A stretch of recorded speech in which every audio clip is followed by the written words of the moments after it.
It's the second year of a 3-year project. It's actually 5 states are doing the same thing through Cotton Incorporated with your checkoff money. And what we're looking at is what are our best alternatives, or how do we manage thrips without, in the absence of timid, which we've lost.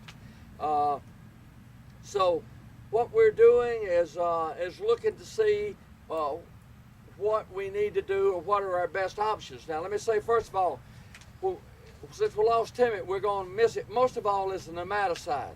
We're going to miss it. Secondly is a spider mite suppression tool. Spider mites are an old historical pest of cotton that we really don't know how bad they're going to be. We were going to see that this year. We were set up a lot of mites. We're in a lot of fields. When we got into this August rainfall pattern, mites are a hot, dry weather pest. It suppressed the mites, so as a result, the kind of populations went away.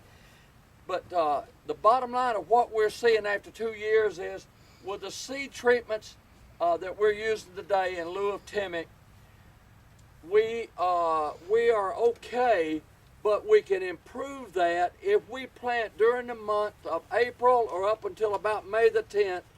We can improve the seed treatment by making a foliar spray at the first true leaf of cotton. That's better than the second, better than the third. You can't see any thrips activity. We're just getting great response from thrip suppression at the first true leaf.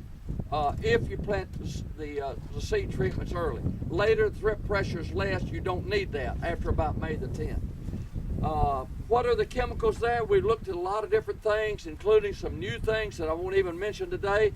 The old standby of acephate, orthene, is as good as it gets for that particular niche. That is an excellent tool for that particular time of the season. So the acephate, or the generics, orthene, is an ideal tool there. What we're doing out here is 2 things, and you can look at this poster later on. We've just got the major stink bug species, the brown, the green, what the immatures look like. We got the leaf-footed bug, which is also a boll feeder. Then we got the symptoms of what we look for both externally and internally in the bolls to decide when we need to spray for stink bugs. And then on the left, we've got how do you go about scouting a field. And on the right, we've got our threshold based on the week of bloom. And it's a sliding thing. It starts kind of high. It comes down as we get more bolls during that peak fruiting season of week 3 through 6 of bloom. And then it goes back up as cotton cuts out. So it's kind of inversely related to the number of bolls at risk out here. When we got a lot of bolls at risk, we use a lower threshold of like 10%.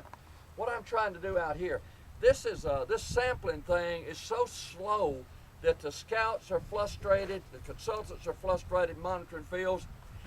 It takes too long to look internally in all these bolls, and some of them have actually quit because they didn't like bursting all the bolls and looking for internal damage. So I'm trying to figure out with one trial here if we can come up with a faster system. And one thing, maybe we could just use external things, because what they're doing, they're sacrificing by taking smaller samples. But if we could go back and say just look at external, you can look at them real fast like that. And we're looking at that and compared to the internal sampling, how much time it takes and so forth. And if you'll notice out here, I've got, in order to ensure maximum stink bug pressure, which we haven't had this year for the 3rd year in a row, I've got alternating 8 rows of cotton, 8 rows of peanuts. We know they live in peanuts all summer long, move into cotton, so I'm trying to increase the odds of getting a lot of stink bugs in my pest. I'm just barely and marginally got enough to work with. I'm up to about 20% in my untreated plots out here now, and that's not very high. I'll come back and tell you why we think it's low. The other thing I'm doing in some other strips over here is I'm looking at some of the newer chemistry. Belay is one that's been on the market for a couple of years, but we really haven't seen it under high stink bug pressure, so we're really not sure how it'll perform. We're also looking at another one called Bidrin XP2. That's a combination of Bidrin plus one of the bifenthrin pyrethroids, and it would be nice if you had some caterpillars or something else you need to target in addition to stink bugs.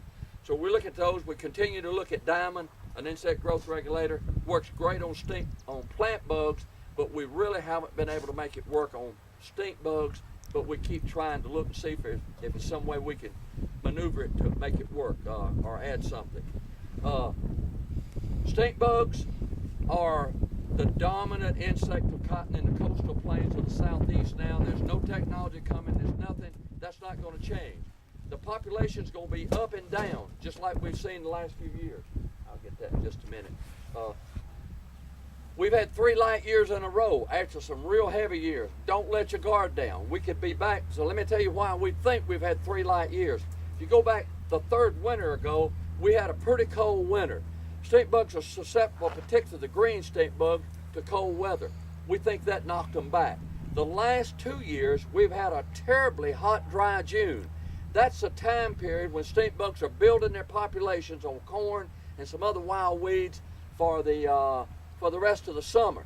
And the immature stink bug, when it's 100 degrees in the shade and it's very dry, the little hatchet stink bugs just do not survive out here that well. So we think the extreme weather, heat and dry in the last 2 Junes have knocked that population down, and they just now are building back here at the end of the season to any numbers that would be considered economic. So we basically live without them this year.